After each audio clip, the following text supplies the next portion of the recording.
So hello and this is the day one of what ever it is, मतलब 2025 के लिए prepare करना जो भी नाम है इसका। 18 दिन मैंने भी कुछ सोचा नहीं है, लेकिन ज़रूर मैं कुछ सोचूंगा। और टॉकिंग अबाउट दिस डे, मतलब this day was not unique.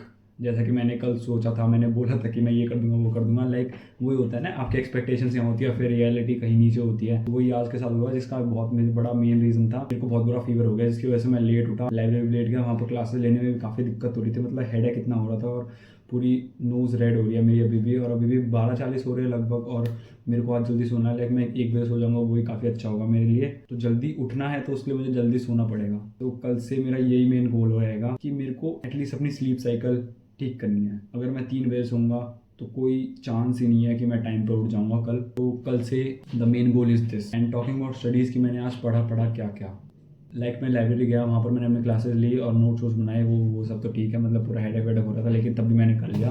उसके बाद घर आके मैं बहुत ज़्यादा थक गया था, तो मैंने कुछ ज़्यादा कुछ किया नहीं। फिर मैं शाम को पढ़ने बैठा था। मैंने लगभग 2 केमिकल इक्विलिब्रियम की डीपीपीज करी थी, जो कि आज ही अपलोड हुई थी शायद, मतलब एक मेरी पेंडिंग थी। तो वो मतलब पहली वाली तो हमेशा ईजी होती है ना, DPP 1, मतलब नया चैप्टर स्टार्ट हुआ तो उसमें तो ईजी क्वेश्चन थे, तो वो तो मतलब ठीक थी।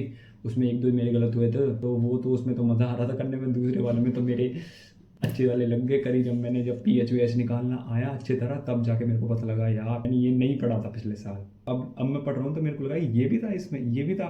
मतलब जब लास्ट वाला फेज चल रहा था हमारा नीट से पहले, उसमें तो हम मतलब सब रट रहे थे, और मतलब उसमें भी सब समझ में भी आता था, एकदम से आ जाता समझ में, क्योंकि वो प्रेशर ही इतना होता था कि आपको हार्ड से हार्ड कंसेप्ट भी आ रहा है समझ में। लेकिन अब अगर एक क्वेश्चन समझ में नहीं आता, तो भाई पूरी लाइफ को एग्जिस्टेंस पे क्वेश्चन करने लग जाता हूँ मैं। आज का मेरा प्लान बताऊँ क्या था, मतलब मेरा प्लान था कि मैं बायोलॉजी अपने स्टार्ट कर दूंगा, क्योंकि 4 अगस्त को मेरा टेस्ट है 720 नंबर वाला ऑनलाइन ही। तो PW का वो है, तो मेरे को देना पड़ेगा वो, मतलब देना ही है। पिछला वाला भी दिया था मैंने और उसमें ठीक ठाक ही परफॉर्म किया था, लेकिन इस बार मुझे अच्छे मार्क्स लाने, तो उसके पहले ही प्रिपेयर करना स्टार्ट करना पड़ेगा। लेकिन मैं आज वो स्टार्ट करने वाला था, लेकिन आज कुछ कंडीशन के कारण मैं स्टार्ट नहीं कर पाया, मेरे को फीवर हो रहा था। तो सोच रहा हूँ मैं कल बायोलॉजी का पूरा सिलेबस कंप्लीट करने का ट्राई करूंगा। एटलीस्ट 2-3 चैप्टर जो भी बॉटनी जूलॉजी का है उसमें से, मतलब 75% चैप्टर मैं सिलेबस कंप्लीट कर लूँ, लाइक NCERT से रिवाइज करूँ, ये मेरा कल का प्लान रहेगा। और क्वेश्चन भी प्रैक्टिस करूँ। और हाँ, 4 अगस्त को टेस्ट है, तो उसमें मतलब केमिस्ट्री का बहुत सारे चैप्टर्स आ रहे हैं, लाइक 4 चैप्टर्स आ रहे हैं। तो मतलब केमिस्ट्री का तो मैं ठीक ठाक कर रहा हूँ, लाइक मेरे से क्वेश्चन सॉल्व हो रहे हैं, लेकिन उसके मुझे मॉड्यूल्स करने पड़ेंगे वापस से, ताकि मतलब जो क्वेश्चंस मैंने हार्ड थे मेरे लिए वो मुझे वापस करने को मिले और वो मेरे सबकॉन्शियस माइंड में आ जाए, ताकि मैं टेस्ट में गलत नहीं कर पाऊँ।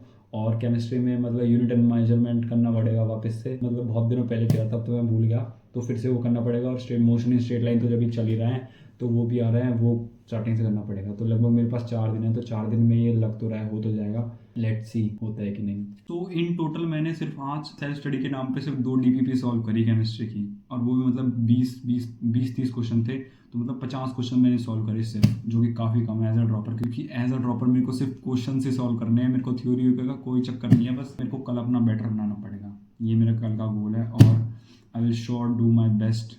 मैं बोल तो रहा हूँ लेकिन करता नहीं हूँ, लेकिन हाँ कल मैं करूँगा, you will see it definitely.